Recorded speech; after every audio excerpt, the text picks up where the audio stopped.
第一次做主持人有一点紧张。休学更多是一种处境，在孩子身上是休学，在职场人身上可能你是 gap， 就是你在原来给你设好的轨道上，这个单一的标准下，你产生疑惑了，你想停下来思考一下你自己路怎么走。我叫任朱熹，是易初学社的创始人，大概帮助过150个休学的青少年。我是05年入学的，读的是电子信息工程专业。我记得我们刚进校，可能第1周就会有学长来给你分享，你不在年级前20名就是很糟糕。选课不是说去选哪个老师让你觉得有吸引力，而是说这个课它更水，更容易考一个高分。就让我特别不适，我觉得清华的学生不应该是这样的。到大3，我就决定要休学，去尝试一些新的东西。去到美国的纽约的一个大学生的社团工作了1年。我发现我特别享受这种去支持他人。休学2年之后，我就说我要做教育。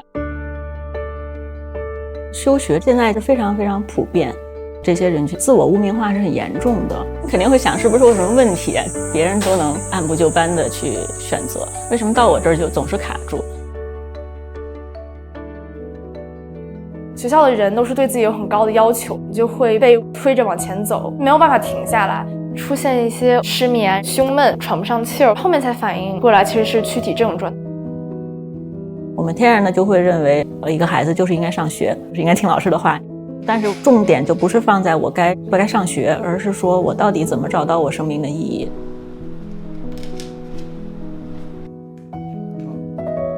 社区会议是我们出席率比较高的一个活动，所有人去讨论，本身就是一个很重要的学习的过程。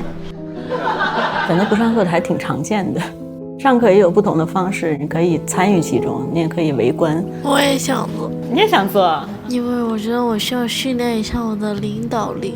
从小受教育的过程中被忽略但又很重要的东西，我们希望在这里可以得到重视，比如关注我们自己的思维。为什么我要这么做呢？我这么做到底是为了谁啊？有一次我们在这儿有一个孩子直接就在一个房间里哭了，然后大家就是都觉得很自然。我觉得这个不只是那个学生自己的时刻，也是其他所有人的时刻，就是我们怎么去看待情绪，特别是负面的情绪。学生的年龄现在13到20岁的都有，父母来自循规蹈矩的职业的会多一点，比如说体制内的一个老师。找到我们的超过90%都是妈妈，都是非常非常焦虑。爸爸很多时候是隐形的，夫妻是同时出现，这种孩子的状态也会更好一些。我女儿她快8岁了，情绪特别的敏锐，她会跟我说我今天不想上学，她太容易感受到学校各种各样的压力了。后来我们也有主动先跟她说好，说这周你哪天你想休息吗？最终教育反映的是我们社会怎么去看待一个人。现在大家把自己戏称牛马，我们这个社会没有把大人当人啊，所以我们的学校也很多时候没有把孩子当成一个人去对待。在这儿大家其实都是活得挺带劲的，发现原来人和人之间的关系可以是这样的。超过一半他还是会去上一个中学，有读大学预科的，也有创业的，就做实习的。他知道说会有困难，不能期待说一条完美的出路。